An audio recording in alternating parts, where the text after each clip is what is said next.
Russia has launched the largest aerial barrage of the entire conflict. Tony Dick repeats this in a comment. He says, "I'm surprised those losers have any weapons left.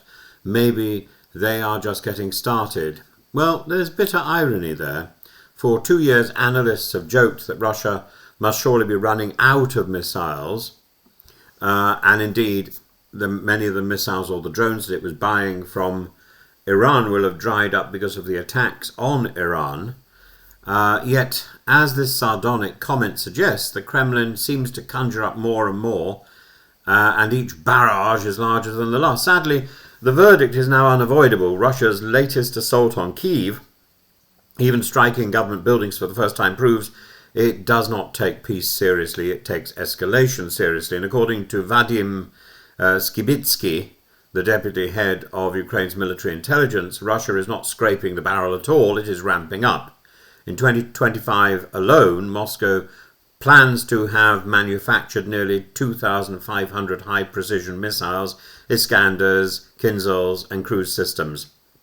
This is not improvisation, this is industrial strategy. And alongside these, almost 250 new T-90M tanks, over 1,000 armoured carriers, more than 350 artillery systems and 57 advanced aircraft are on the docket. It is rearmament. It's a rearmament program on a scale that recalls the Cold War or even the Second World War. The most alarming element is drones.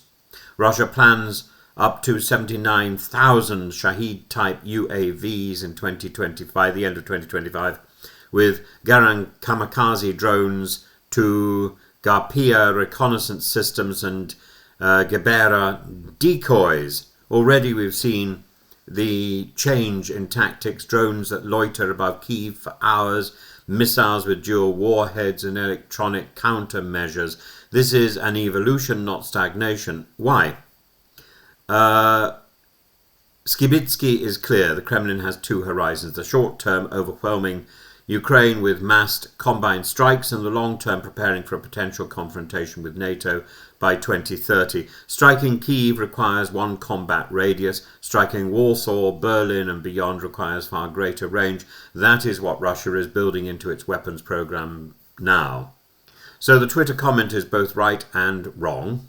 Right because it is astonishing that Russia still has the capacity after sanctions and battlefield losses. Wrong because Moscow is not just getting started in a careless sense, it is carefully planning for the next decade of militarized confrontation.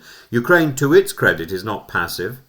The Prime Minister, Denis Shmyhal, has pledged 3,000 missiles and 30,000 long-range drones of Ukraine's own manufacture in 2025. NATO standards of targeting are already shaping long-range strikes into Russia, but Ukraine's production base is fragile compared to the Russian state's mobilization of entire industries. Keith Kellogg, Trump's envoy to Kyiv, has said after the attack on Ukraine's cabinet building, the attack was not a signal that Russia wants to diplomatically end this war.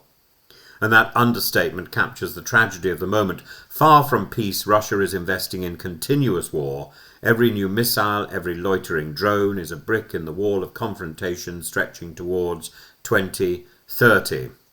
So when we hear the sardonic voice, maybe we are just, or maybe they are just getting started, we must answer yes, they are. And unless Russia's production facilities are disrupted, unless sanctions bite deeper into its ability to source microelectronics, and unless Ukraine receives both air defense and strike capacity at scale, this war will not merely grind on, it will transform it into a cancer that will eat through into Europe itself. That is the uncomfortable truth. Russia is not running out, it is gearing up, and that means Europe must stop consoling itself with jokes about losers. The loser, if we're not vigilant, will be the continent itself.